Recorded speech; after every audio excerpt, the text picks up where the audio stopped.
Welcome everyone to the session on AI and ML methods in empirical research in economics. Today we have an outstanding panel of 3 scholars representing economics, econometrics, and computer science. Before we start, I would like to remind everyone to post their questions in the engagement panel that you can find on the right-hand side of your screen. The first speaker today is Esther Duflo, a prominent development economist whose work on randomized controlled trials had a wide-range impact in economics and social sciences. Last year, Esther shared the Memorial Nobel Prize in Economics as a recognition for her work. Welcome, Esther. Thank you very much. Good morning, good afternoon, good night, everybody from all over the world who are logging in today. Maybe before starting, I want to acknowledge that this is a very unusual situation and unusual year. We thank very much Bocconi for hosting the Econometric Society this year and the Econometric Society for going along with the virtual plan. But there's no doubt that we are in a moment where a lot of people are struggling. A lot of people in the professions are struggling. We have lost tragically 3 people much before their time in very recent weeks, Alberto Alesina, Emmanuel Fari, and Bill Sandholm. I'm sure they would be here otherwise, and we also would be here together. It's in normal times, that's something which I don't think I fully appreciated before. In normal times, such conferences would also be a time where through chit-chat and casual conversation, we would come to appraise how everyone is doing and what they are doing, how conversations and collaborations get formed. And we are deprived of this sort of natural way of having this interaction this year. I don't have a solution, but I encourage to everyone who is listening to take it easy on themselves and reach out to friends and to colleagues to try and somehow replicate a little bit that much more informal exchanges that would take place in this type of settings.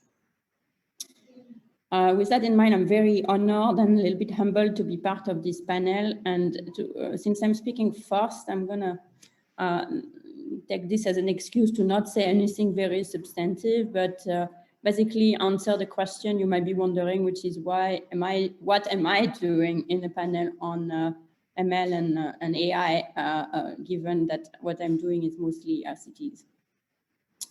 So I have argued in other settings that at least some economists sometime must be willing to engage with the messiness of the real world, and in particular the policy world, and to be willing to work with policymakers or people on the ground to try things out in the real world, get these things wrong, tinker and experiment and do it again. And I've argued as well that randomized controlled trials are a good tool for plumbers, because precisely when you don't exactly know what's going to work, testing it in a rigorous fashion gives you an answer that allows you to move forward. Very much like in the world of industry, A/B testing is the way in which they are progressively converging to the right product or the right way to price or present the product.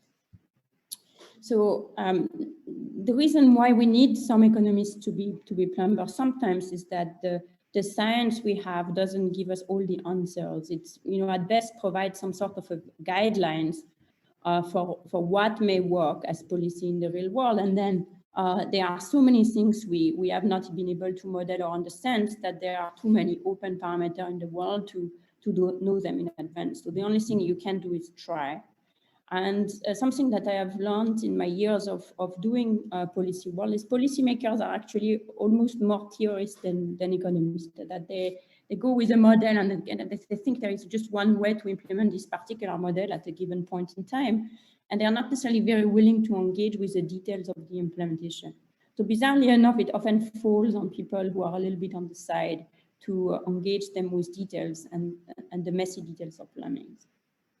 Now, I'm thinking that I was trying to look for a word for the machine learners, and it seems to me that mechanics is the right word. But first of all, the mechanics, after all, is the person who is tuning the machine. Machine learners are trying to make machines learn. They are in the same way that auto mechanics are trying to make machine go somewhere. And even the word that is being used in machine learning really refers to tuning. This tuning is often done quite empirically without much empirical guidance, very much in the way that the mechanics is kind of looking at like how the machine is working. So even though it's sort of closer to engineering than maybe the type of plumbing I do, it has the same amount of empirical trying things out and tinkering feel in practice. Maybe not in the writing of the theory, but certainly in the practice of running the models.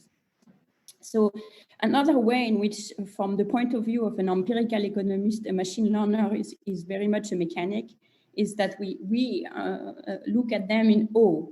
So we tend to take the engine for granted as long as it's working, and we really have no idea what's in it. So we get the software to run whatever neural network, but we hope it works, and there is very little. We have to trust that the mechanics knew their statistics in the same way that we kind of have to trust that the auto mechanics does their job. So there is a sense in which there is a black box aspect of the practice of machine learning, and that, at least from the point of view of the empirical economist, that's very similar to the black box aspect of auto mechanics. That's not bad at all. It is the way it is. In fact, it makes them close to plumbers. And one question you could ask again: what am I doing in this session? You could think that machine learning and RCT really have nothing to do with each other. That you would use machine learning for prediction when you have very many dimensions, and you're trying to predict something using those complex features, whereas you would use a randomized control trial in the opposite setting when you have very low dimensional setting and you are trying to target one parameter very precisely for causal inference. So you're targeting a different object in a different settings. But I think this is forgetting that there are many kinds of experiments. So there are experiments that are very much inspired by a specific model or theory, and this is and follow a precise experimental design that derive directly from that model. In a sense, the archetypal experiment in the medical for a new drug is that, which is that the theory is, by that time, is simple: is that molecule should have that effect, or that vaccine should have that effect. And so I have something very simple to test. In that case, you don't need mechanics, you don't need the machine learning. You can specify one regression or a very small set of regression to run. You specify them in advance, and you just go ahead and run them. In fact, you don't need to run regression, as Guido has emphasized. You just need to do a comparison of means, and that's better than running a regression. So you're suddenly very, very far from the machine learning world. But that's only one set. In economics also, there are many experiments that are of that form, that are derived from theory, that are designed to test a theory, and that are very precise. They can be complex, they can have different treatments, but all of the treatments correspond to something particular that you want to test. But there are also a different type of experiment, one that the plumbers will tend to engage in, which, for want of a better phrase, I'm going to call policy experiments, which are experiments that are often done on a larger scale, which are really designed to provide guidance for policymakers for what policy to do and where to do it and how to do it. And those are settings where, because of the nature of the real world, we really have no oracle to tell us in advance what treatment is likely to be the best for whom and what outcome. And this is precisely in those type of experiments that the machine learning tools will become particularly useful, and that we need to develop them for this usage. So it's precisely for the plumbing experiments where there is so much that is still ill-defined, that we leave a space, I think, a very, very useful space for machine learning. So in a few minutes, I will give the Fischer-Schultz lectures, and I'll develop at length this particular example, so you'll get tired of it, but let me introduce it anyway.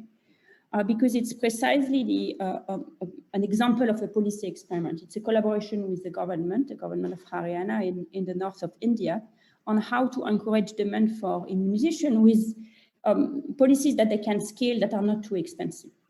And the view in setting up this project with them was very much that it was stage 1, we experiment, stage 2, we scale up what works as long as we can afford it. So we had the benefit of a large literature coming before us, some of it we had contributed to, suggesting various nudges that could be effective in previous, that were effective in previous experiments, including in previous experiments in India, so in a similar context. One is small incentives for each immunization. Another is relying on the social networks, and in particular using local ambassadors to promote the program. The third is reminding people by SMS that an immunization is due, something that I'm sure you're already getting today. So this was a large-scale project. It was run in 7 districts. There were about 2,000 villages involved in the full experiment, 300,000 children registered in a custom-made data platform that we had to build for the project. So, and in total, 74,000, almost 74,000 kids were fully immunized in the course of the project. So it's large scale. It has many. We started from a basis where we kind of knew what we wanted to test. It was more like adapting the science for scale up as opposed to trying to produce new science. And at the same time, there was a lot that was not known. What we don't know is whether which variants matter. So, for example, how to select the immunization ambassadors, how to pick your right level of incentives. Do you need the incentive to be high or low? Do they need to be increasing with the type of immunization or not? When you have an SMS program, should you SMS everyone, half the people, a third of the people? How would these different policies interact? Would they complement each other, or would they run against each other? There is no guide from theory on any of that. And another set of questions that is, where would the program work? The heterogeneity could potentially be huge. In fact, the effect could even backfire in some places, because if you give small incentives in an area where people were already doing it, that might actually discourage their intrinsic motivation. So potentially it's a program where we really need to look at the heterogeneity. So just these 2 questions leaves you a lot of degrees of freedom. Many possible treatments you might want to try. In fact, our experimental design that has 75 cells for 900 villages, so that's a lot of cells. And then in terms of heterogeneity, we had a short survey with 36 baseline variables. If you look at heterogeneity of these 36 variables, that's a lot of variables that you can potentially interact. So there already we have, in that experiment, even though we start from knowing quite a few things, in the end, we have so many degrees of freedom. So that's where and then in addition, there are other things one might worry about. Maybe we could do something better than running everything at once. Maybe there is a better way to control for baseline differences. Maybe you not only want to ask what program is the best and where does it work the best, but you want to know which is the best program for each type of villages. So that's personalized medicine idea. In this case, we focus on one outcome, which is full immunization. But in many cases, when you run experiment, not only you have all of these sources of degrees of freedom you have potentially, but in addition, you have lots and lots of outcomes. And how to handle the multiple hypotheses when you have so many outcomes that the usual adjustments would bring back, would mean 0 power in any finite sample size, is something that is also potentially where machine learning could come useful. So where the problem with that richness in number of treatments, in number of covariates, number of outcome, is that there are too many possible tables for one reader, particularly a policy reader, but even for Econometrica in its new format, where we have to have very few tables. And so if you have to choose very few tables across this entire, diversity, Then there is the worry that people choose what works the best for them, either in a malevolent way or just because of unconscious tinkering. Basically, you run too many analyses, and that's the specification searching makes it impossible to interpret anything that is being reported. So in the field of RCT, a solution that has become popular, in particular coming out of political science and psychology, originally implemented in medicine, has been to completely tie the researcher's hand and simplify the design to the maximum extent possible. So a recent paper suggests that, in fact, you should not have many treatments and interaction. You should have very simple experimental design with one contrast or maybe two, and forget anything else. So that's, make it as simple as possible. Second issue we could have, second thing you could do is to have a pre-analysis plan. So you specify very few outcomes, which you call primary, very few subgroups that you commit in advance to look at, and you do nothing else. And then, of course, the treatment of inference could penalize any attempt to look at more than one outcome. So it's Alvin Young recommended lately that you need to run one giant regression with everything tested at the same time, which of course is going to ensure zero power unless you focus on very, very few outcomes. So basically the idea here is that richness is a problem and we should get rid of it by simplifying things in advance. In some ways, this is unfortunate because the data, so if you've run already an experiment, collected a lot of data, once the data is available, anybody could take the data and run the regression they want to run or the analysis they want to run. That's something that Banerjee, Chasser, and Sloberg pointed out. This idea of a pre-analysis plan does not reflect the way we do economics, which is a lot of thinking about the data we have in front of us, and certainly not the spirit of plumbing and tinkering. So going exclusively in the direction of specifying everything in advance, I think would come at a loss for the field. That's something which in a paper with Abhijit Banerjee, Larry Katz, Ben Olken, and Finkelstein, we've argued recently. Doesn't mean you don't want to have some pre-analysis plan, but focusing on just very simple design, very restrictive plan, and nothing else would be really a loss. So for example, here in the musician setting, if I went in advance and say, I'm just going to look at incentive and nothing else, then I would have lost all of the other possibility of things that might potentially be more effective or cost effective. Another example is we did write a pre-analysis plan, and if we had followed it without doing anything else, and in particular without looking systematically for heterogeneity, we would have missed the result that I'll present later today, because this is not, we had not specified to look at heterogeneity in the one particular dimension that is going to come out very clearly today. So that's the problem with it. But in practice, since no one had time to do all of the analysis, even if you put the data out, and therefore you're going to write a paper or send it to Econometrica with very few tables, it would be good to have a process to sort through this wealth of information, in particular for policy advice, because the reader needs to trust that the process is fair and it's not manipulated. So not only that would give you better results, but I also think that it will also give a better chance that policymakers accept and follow with the result. And that's where, of course, machine learning comes in.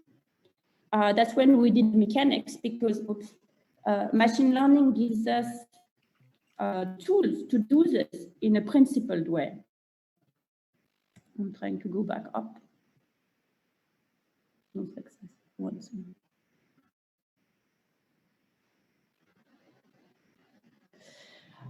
more. Without giving up on the richness of the data in advance. So instead of specifying a cut of the data, you're specifying an algorithm that you're going to use to find the right cut, if you see what I mean. Or instead of specifying the specific analysis that you are committing to, you're specifying to a process for looking at that analysis.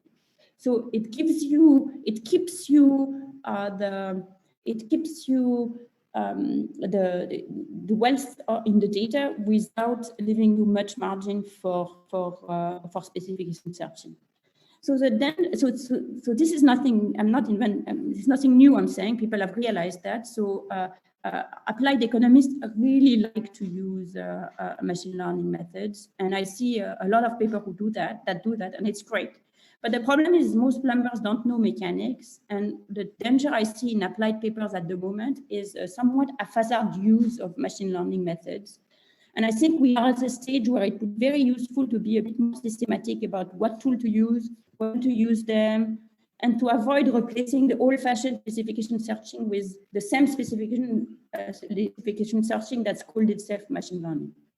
So I'm too ignorant to develop these tools myself, but I'm very lucky to have Victor and Mert and Ivan as close colleagues. And to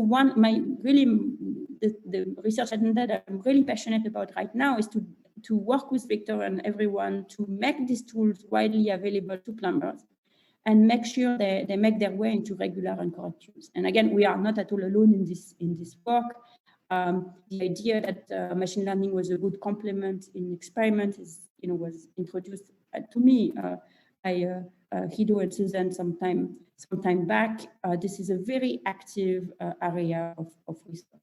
So just in the initial application, we have one paper looking at which treatment, how to pick out of these 75 treatment, what variance is relevant, which treatment work and what's the best, and which estimate is real effect,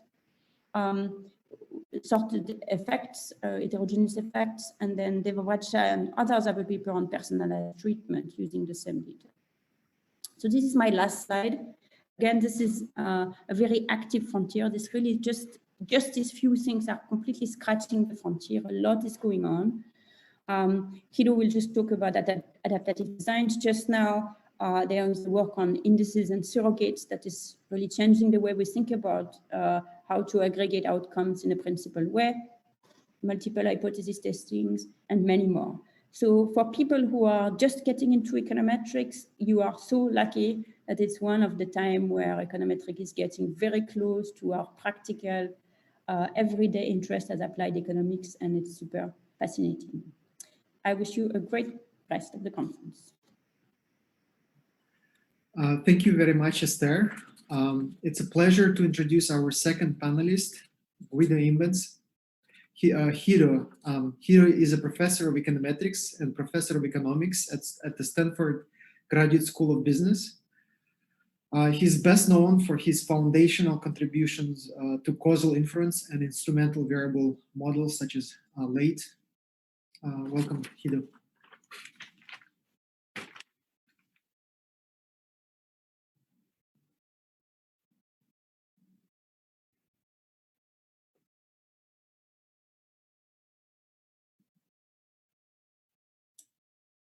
Thanks, Victor. Thanks, Esther, for starting off this session. It's great, and I think it's incredibly important to have empirical economists in sessions like this. It's the role I see for econometrics is to help the empirical economists find the methods that are best suited for their problems, and in doing that, it's very helpful to have these interactions with people who use these methods. And Esther's work has been a great source of inspiration for my own work over the last decades. So what I want to do during my 15 minutes, I want to just highlight 3 areas in machine learning that I think are particularly interesting at the moment. But generally, I want to echo Esther's comment that this is a very exciting time for junior researchers to be doing econometrics. There's a huge amount going on. Just looking back over the last couple of decades, I think this is the biggest thing since the credibility revolution. This is going to affect everything we do in econometrics. This is going to have a huge impact on empirical work. And the work that Esther was describing that she's doing with Victor it's been very influential there. So there's 3, I want to talk about 3 very specific things, because obviously machine learning and AI is just a huge area these days. I'll talk about 3 very specific things. First thing, experimental designs in particular multi-armed bandits, which follows very naturally given what Esther was talking about. And I want to talk a little bit about generative adversarial networks and methods for causal discovery. So the first thing about experimental designs, in particular multi-armed bandits and other adaptive designs. This is a set of methods that is by now very widely used in industry. And again, one of the things that makes this so interesting is that a lot of these things are not just developed in the academic world, but also at the tech companies. And so it's great having Facilis here representing that group of researchers.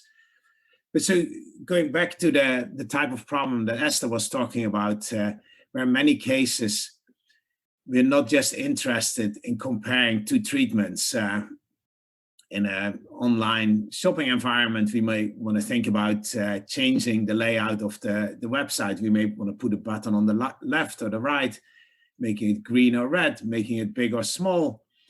Or in a development context, we may want to offer one set of interventions or a second set, or doing it for a number of weeks or for a shorter period. And one possibility would be to run experiments where we evaluate all these different treatments and then test a large number of null hypotheses.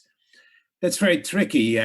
Very quickly you run out of power. And in the RAND health experiments and the negative income tax experiments they did in the 70s, they ran into those problems. It's very hard to test a lot of hypotheses on a relatively modest data set. And so multi-armed bandits are intended to deal with that.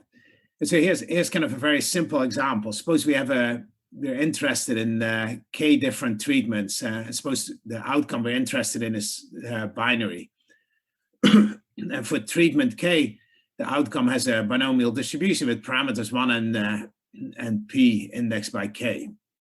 What we're trying to do is just find which treatment is the optimal one, which one has the highest probability of success, the highest value for P sub K. And suppose we start the experiment by observing getting 100 observations for each of the K treatment arms. And so after that, we see the success rate for each of these arms. And clearly, our best guess as to what the best treatment is the one with the highest empirical success rate among these 100 draws. But I suppose we get the chance to investigate this further, and we get to allocate 1,000 new units to these K treatment arms. But suppose we get given the opportunity to allocate these 1,000 new units to these K treatment arms. How should we do that? And suppose that we actually have 4 arms, and the success rate so far are 0.1 for the second arm, 0.81 for the third arm, and 0.7 for the fourth arm. It's clear that sending the units to treatment arm 1 is very unlikely to teach us very much. It's going to be a waste of observations. It's clear that it's very likely that the optimal arm is either 2, 3, or 4. It'd be more likely that it's 2 or 3, but 4 is still possible. And so what multi-armed bandits are about are optimal ways of allocating the treatments to different arms in a way that's going to balance the exploration where we're learning about new arms, and exploitation where we make sure we don't waste observations on arms that are inferior. And one particularly common and that is using Thompson sampling, where at any point in time, and here I described an example with just 2 batches, but you could do this repeatedly. At any particular point in time, you allocate the next observation to the arm proportional to the probability that that particular arm is the optimal one.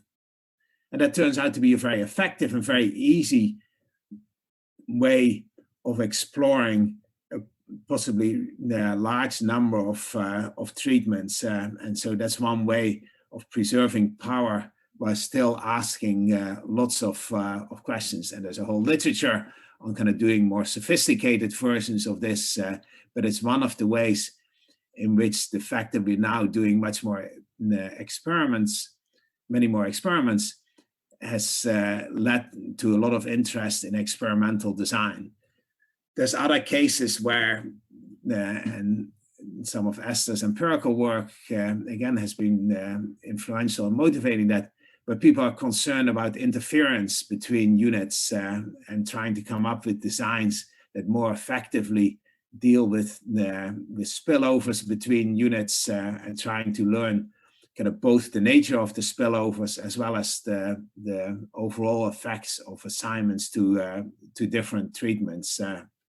But so the point is that one of the areas where there's been very fruitful collaboration between machine learning researchers and economists is on experimental designs. So then let me move on to the second topic, which goes by the name of generative adversarial networks. And so there, let me go to the next slide that kind of has the example. Classic example from the machine learning literature is a question how to generate realistic but fake pictures. And the fundamental insight is that if we have a method for generating artificial pictures that is very effective, if we have such a method, then we shouldn't be able to tell apart the fake and the real pictures. And the idea behind adversarial networks is that at the same time that we build a model for generating these artificial pictures, we build a model for trying to tell apart real and fake pictures. And we try to get to the point that where the classifier cannot tell, the detective cannot tell apart the fake and the real pictures. The key paper is a 2014 paper by Benjo and co-authors, and Jan LeCun recently described these GANs as the most interesting idea in the last 10 years in machine learning. Now, kind of, you may think that the idea of generating fake pictures is something that's very far from the economic research, but an example why this could be helpful is if we have a data set and we want to estimate the distribution, estimate the density or the cumulative distribution function, and we do that by trying to come up with a model that generates data that just look like these real data. And sort of in some recent work, with Susan Athey and some students here at Stanford, we wrote a paper doing exactly this. By given a particular data set, we're trying to estimate, find a way of generating data that look exactly like those data. And that's useful for doing simulations, for investigating econometric methods, for a whole host of other questions. And so the idea is that at the same time where you're trying to build a model that generates the data captured here by this function G of a random variable with a known distribution C, here normal 0, 1 variable, at the same time as you try to develop a model that generates these data, captures to this model G of Z and theta, you try to build a classifier that tries to distinguish between these generated data and a real data set. And it turns out that's an incredibly effective way of generating artificial data that look exactly like the real data. And that's going to help us evaluate a lot of new methods. That's going to allow us to do the Monte Carlo simulations much more effectively. And it cases where these adversarial networks, this idea of trying to solve problems by in two parts, by one having a classifier that tries to break down the method, and second, a method that tries to be as good as possible so that it can fool the classifier, is a very fundamental idea that's going to be useful in lots of settings. The last of the three topics that I mentioned at the beginning, it's a very different one and a relatively speculative one that goes by the label causal discovery. The idea here is, or the goal here, is to, just given observations on a set of variables, trying to infer from the data directly the causal structure between these variables, set of variables x1 through xk, and we're trying to figure out whether x1 causes x5 and x6, but not x3. And without directly building a theoretical model, but just letting the data infer what the causal structure is of these data. And there's a growing literature in computer science trying to do this with very little input on the part of the researcher. And I think in its current form, that's an incredibly challenging project, but where I think it's going to be possibly helpful is if we combine this with places where economic theory has things to say, and where we can combine it with credible prior structure on the data. But in principle, and this is kind of a very artificial example of this method. Suppose we just have two variables. Could we tell from that whether x causes y or y causes x? Well, so without any information, we can't really learn anything. But suppose we also know that the model is additive. So either it's the case that y is alpha naught plus alpha 1x plus epsilon, and epsilon is independent of x, or the other way around, x is a linear function of y plus noise, and the noise is independent of y. Even in that case, if x and y are jointly normal, we cannot tell apart these two structures. But if in fact the x and y have a joint distribution that is not Gaussian, then in principle we can tell which of these two models is right. Now it's sort of hard to believe that economists would take those conclusions as very credible. But I think in cases where we can combine these causal discoveries with some prior knowledge, with some economic theory, I think there's a lot of potential for making progress here in combining machine learning, AI, and econometrics. So in the interest of time, let me stop here.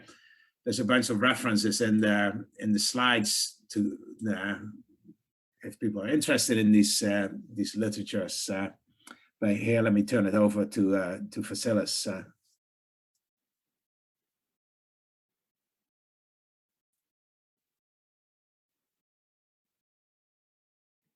Our third panelist today is Vasilis Serganis. Vasilis is a principal researcher at Microsoft Research Lab in New England. He did really outstanding cutting-edge research on ML for causal inference. His paper with Dylan Foster is one of my favorite papers on orthogonal learning, and it won the best paper award from the COLD, Conference on Learning Theory. He's also a principal contributor to the Microsoft project called ALICE, which stands for AI Towards Economic Decisions. Welcome. Thank you very much. Thank you very much for inviting me. It's a great honor to be part of this panel. And so I would like to take the opportunity to present a work that is a joint effort of the MSR ALICE project that Victor mentioned, which is a group that we have founded at Microsoft Research to bring together economists, computer scientists, data scientists, and software engineers to advance methodological research in econometrics and ML, apply econ and ML methods to industry and societal policy problems, and develop software tools that reduce barriers to entry for either economists that don't have a machine learning background or data scientists that don't have an econometrics background. I will focus on a particular policy problem that we addressed in collaboration with the TripAdvisor platform that I believe can act as an example of how econometrics and machine learning can act synergistically in order to bring new methods and insights in a policy problem that many people are facing in the tech industry and beyond. In collaboration with TripAdvisor, we wanted to answer the following question. What is the causal effect of becoming a member on TripAdvisor on downstream activity on the web page? And how does that effect vary with observable characteristics of the user? An answer to this question is useful for understanding the quality of the membership offering, making improvements, and targeting particular segments of the user base to become members. The standard approach in the tech industry to answer such questions is to run an A/B test. Unfortunately, an A/B test is not an option here, since we cannot simply enforce the treatment. We cannot take a random half of the users and make them members. Membership is an action that requires user engagement. And this is a problem the generic problem that many people are facing in such companies. When optimizing a service, we want to understand the causal effects of actions that involve user engagement. Even though you cannot run an A/B test, you can actually run a recommendation A/B test, where you recommend or create extra incentives to a random half of the users to take the action or the treatment. For example, at TripAdvisor, we can enable an easier sign-up flow process for a random half of the users. However, recommendation A/B tests pose some extra challenges as compared to classical A/B tests. The property that users themselves choose to comply or not with a recommendation can create a lot of unobserved confounding and lead to biased estimates if the resulting data are analyzed as if they were coming from a classical A/B test. And here's where techniques from econometrics can be very helpful. The cohort assignment in the recommendation A/B test can actually be thought as an instrument, since it is a random variable that affects the treatment assignment but does not affect the outcome other than through the treatment. Thus, we can apply IV methods to estimate the average treatment effect of becoming a member. And so this is exactly what TripAdvisor did. They ran a recommendation A/B test where for a random half of 4 million users, they enabled an easier sign-up flow process. After the experiment was over, we observed for each user whether the easier sign-up was enabled, several characteristics of the user, such as prior history on the platform, whether the user actually ended up becoming a member, so taking the treatment, and the outcome of interest, which in this case was chosen to be the number of visits in the next 14 days. So we wanted to apply IV methods to analyze this dataset. The starting point of the methodological part of this work was the observation that typical IV methods do not really account for very complex effect or compliance heterogeneity. Not accounting correctly how compliance or effect vary with observable characteristics can lead to biased estimates. If, for instance, people who look like X both comply more and the treatment has a larger effect on them, then we run the risk of estimating an upwards biased effect. Moreover, in this scenario, we were not just interested in an average effect, but estimating how the effect varies with observable characteristics was of primary importance, since we were potentially interested in deploying a personalized policy later on. And this leads to the fact that we need to estimate from the data flexible statistical models that answer the following two questions. Given observed characteristics, X, what is the probability of compliance? And what is the effect of the treatment? I think these two questions are representative of two major reasons, two generic reasons why there is a great need of flexible statistical modeling in policy analysis. And arguably, the majority of the works in econometrics and machine learning can be roughly divided into two themes that are associated with each of these reasons. The first is in order to make more robust causal discoveries. Many times in econometrics, when we want to control for variables or estimate a compliance model, we either make parametric assumptions or we handpick our variables so that we end up with a low-dimensional set that more mainstream statistical methods can handle. But if the parametric assumption was not correct, or we failed to include an important variable, then our conclusion can be false. The second reason is in order to construct optimal personalized policies that target the treatment to particular user segments. And in order to be able to do that, we need to understand how the effect varies based on observable characteristics of the population. Machine learning is a field that has practically proven to be very effective in exactly this topic, fitting very flexible models from data, And so we might want to use machine learning to address these two generic problems in policy analysis. So what is machine learning, and in particular the sub-area of machine learning that is called supervised learning? Bourbon's description of the problem is, Bourbon's description of the area is that it is a set of statistical and algorithmic tools that try to address the following prediction problem. Given training data which comprise of samples of pairs of covariate sets and an outcome Y drawn from some distribution, we want to find a model that maps covariates to an outcome such that it has small expected prediction error on new samples drawn from the same distribution as the training samples. The main statistical problem that machine learning methods are trying to solve is that of overfitting.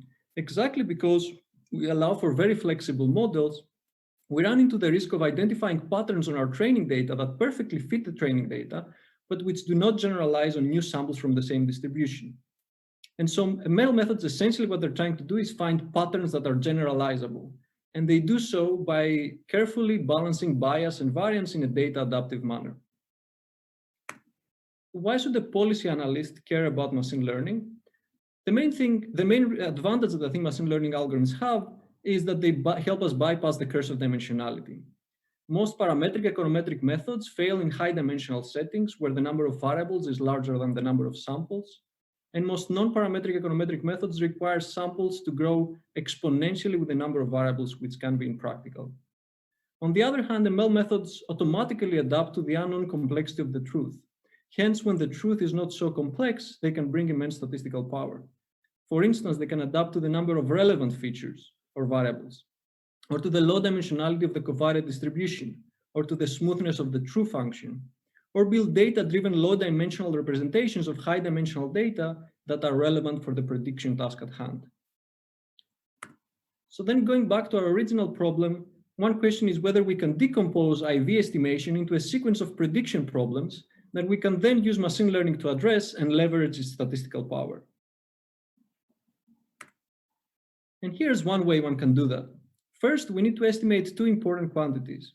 The first quantity is what is known as the compliance score, and essentially corresponds to the exogenous or unconfounded variation of the probability of treatment induced by the instrument.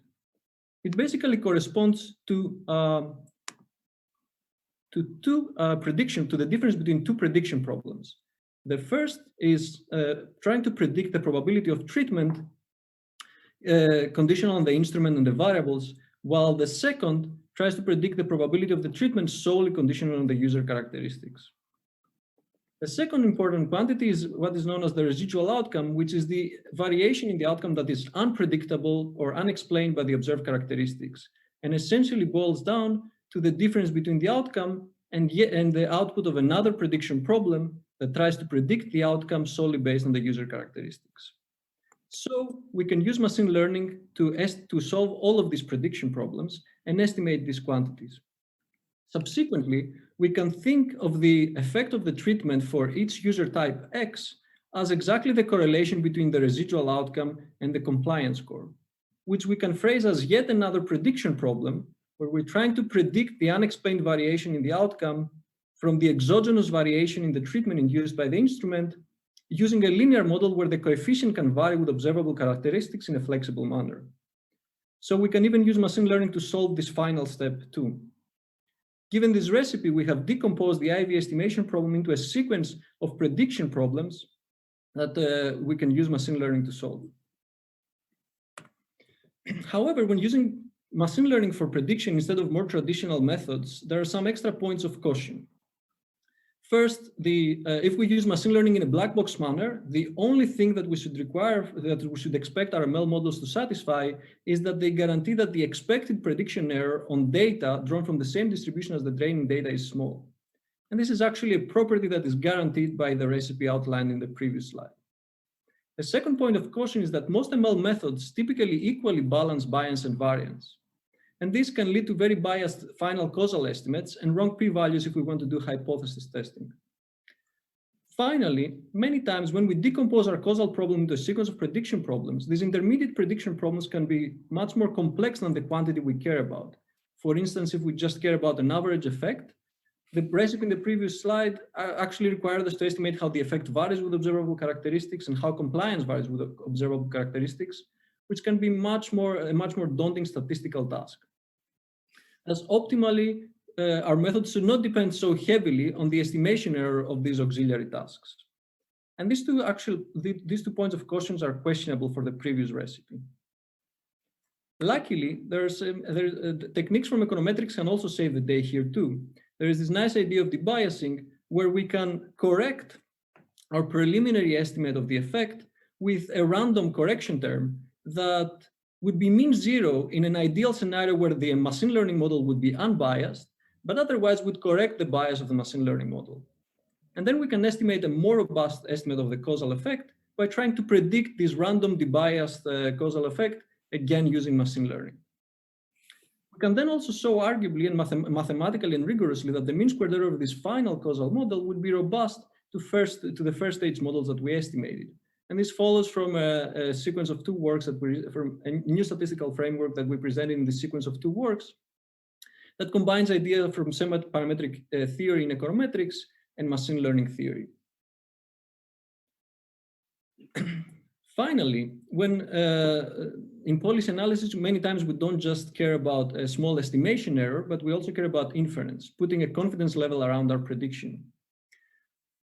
Here, debiasing can also help us in this direction too. Of course, when we use an arbitrary machine learning method to solve this final problem in the previous slide, we should not expect to be able to put a correct confidence interval around it. But there has been a very interesting surge of recent theoretical work that try to adapt and provide variants of machine learning models that allow for confidence interval construction. These new variants, essentially what they do is they change the machine learning methods to penalize bias more than variance, while still maintaining the data adaptive nature of those methods and bypassing the curse of dimensionality.